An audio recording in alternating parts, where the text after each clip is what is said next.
There are seasons in life when heaven feels empty. You pray and nothing answers. You seek and find only stillness.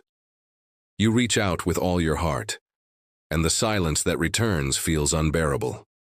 For many, this is the moment faith begins to crack, not because they stopped believing in God, but because they no longer feel Him. This silence isn't just emotional, it's existential, a profound sense of absence that touches the deepest places of your soul. You start to wonder, is anyone there? Did I do something wrong? Why would a loving God hide Himself when I need Him most?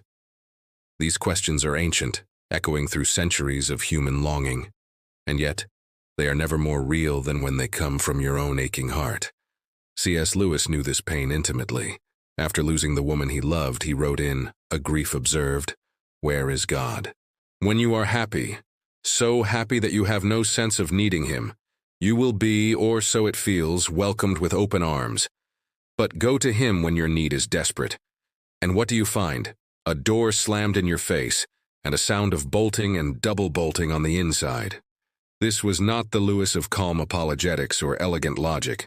This was a man undone, a believer not in theory but in crisis. And what he felt, what so many of us feel in suffering, is the disorientation that comes when God goes quiet. But what if silence is not abandonment? What if it's something else entirely? In the spiritual life, we are often told to listen for God's voice, but rarely are we taught how to live through His silence. We are taught how to pray, but not how to endure unanswered prayers. We are taught how to worship, but not how to wait. And yet waiting is often where the soul is truly formed. In the absence of answers, we are confronted with a more mysterious question. Can we trust a God we cannot hear? For Lewis, this question became the furnace of transformation.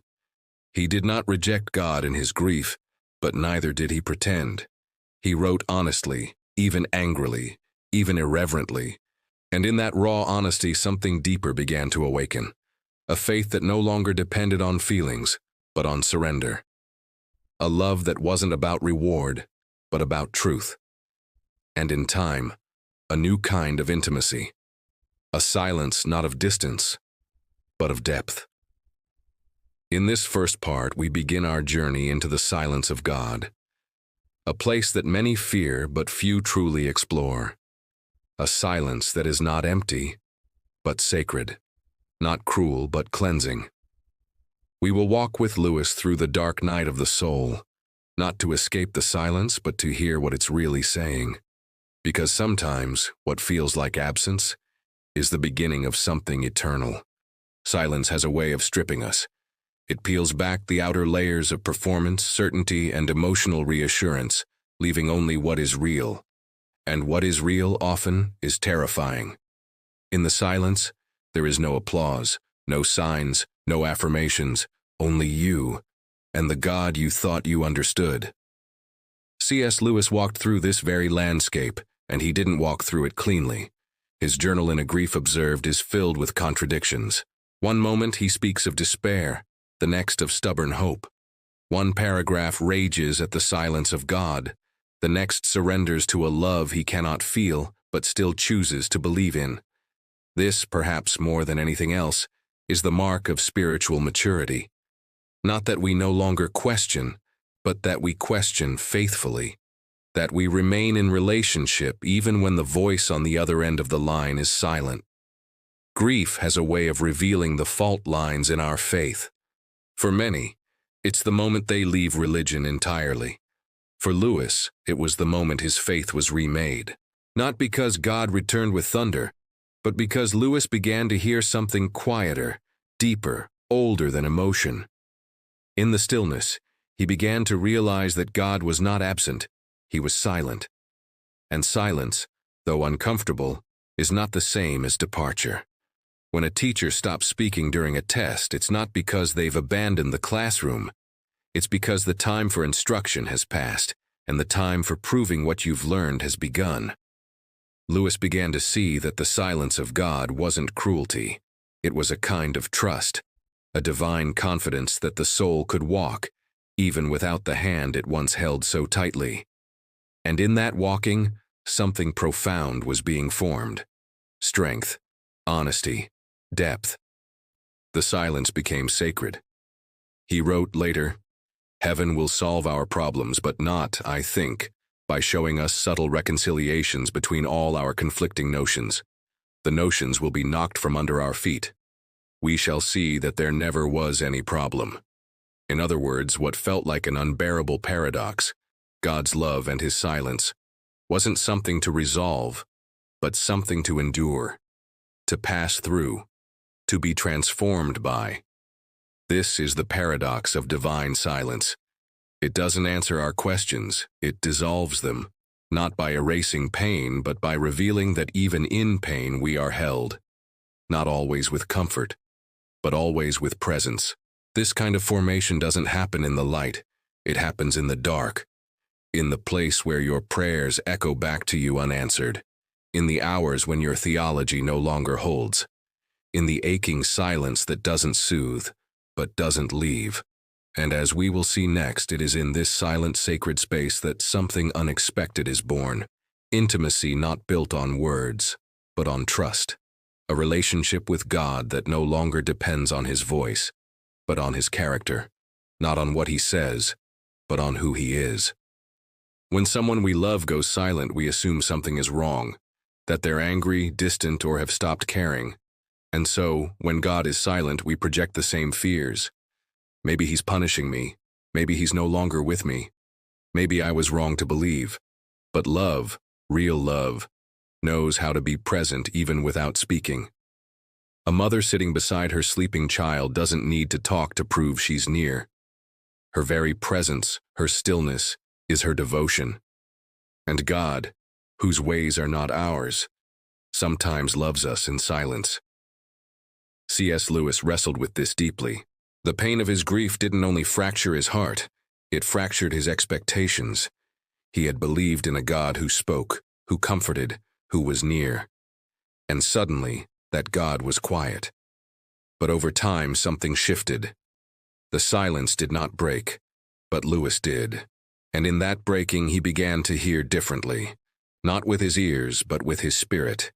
He began to realize that the silence itself was full of presence, full of purpose, full of something deeper than words. Love. Not sentimental love, not emotional comfort, but love that is strong enough to withhold itself. Love that does not perform, but forms. A fierce, holy love that trusts you to walk forward even when you feel blind. This kind of love is difficult to accept. It goes against everything we've been taught. We want signs. We want clarity. We want certainty. But God, as Lewis came to understand, wants something else. Intimacy. And intimacy is not built on constant reassurance. It is built on trust, on staying, on silence shared in faith. There is a moment in A Grief Observed where Lewis reflects, "It's not that I am in much danger of ceasing to believe in God. The real danger is of coming to believe such dreadful things about him." This is the edge many of us walk when God is silent. We don't stop believing that he exists. We begin to believe he doesn't care. But here lies the invitation, not to understand the silence, but to remain in it, to allow the silence to purify our false images of God, to strip away the childish beliefs and reveal something weightier, more mysterious, more beautiful. A God who is not a vending machine for comfort, but a furnace for transformation. A God who does not answer all prayers, but holds all pain. A God who is not always loud, but is always love. Lewis discovered that divine silence is not a failure of relationship. It's the deepening of it. A shift from external signs to internal knowing, from dependence on what is felt to trust in what is true. This is where the soul matures. This is where faith grows roots, not in clarity, but in surrender. And in the next part, we'll explore how this silent trust becomes the foundation for a different kind of life. One that is not driven by certainty, but sustained by presence. One that no longer demands God to speak, but lives as if he already has. There is a hidden strength in those who have stopped needing answers. It's not indifference and it's not despair. It's surrender. A quiet courage that no longer depends on everything making sense. a faith that doesn't demand an explanation, but still chooses to believe. This is the strength that begins to emerge when you live with divine silence. Not just endure it, but live with it. Walk with it. Let it shape the way you see the world. For C.S. Lewis, the journey through grief and silence did not destroy his belief. It deepened it. It made it more honest, more rugged, more real. He no longer leaned on tidy arguments or emotional highs. He leaned on something deeper, the memory of presence, the shadow of love, the ache of longing that pointed to something eternal. This is the paradox of silence. It removes all the usual supports, so that what cannot be shaken is finally revealed. What remains is not certainty. What remains is surrender. And surrender in the spiritual life is not weakness. It is worship. It is the soul's way of bowing before mystery, of saying, even if I do not hear you, I will trust you. Even if I do not feel you, I will follow you. Even if you are silent, I will stay. This is not easy. It means walking without maps, loving without guarantees, praying without immediate results. It means letting go of the demand for clarity and instead embracing communion. A communion built not on signs and wonders, but on presence, on the still, unwavering trust that God is who he says he is, even when he doesn't speak. Lewis found peace not because his pain was erased, but because his posture changed. He no longer fought the silence. He entered it. He let it do its work. He let it humble him. And in that humility, he found rest. Not emotional ease, but spiritual grounding. He had been emptied, and in that emptiness he discovered the presence that words could not give.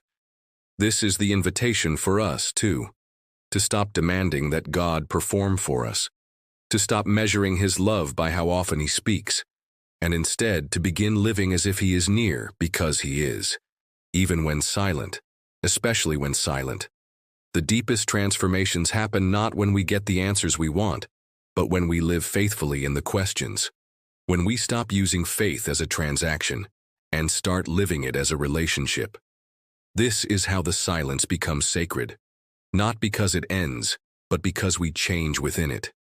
And as we prepare to close, we'll explore how this kind of silent, surrendered faith becomes not just a private experience, but a gift we carry into the world. Those who have walked through the silence of God carry something rare, not louder faith, not louder answers, but a deeper stillness, a kind of quiet strength that doesn't preach, but radiates.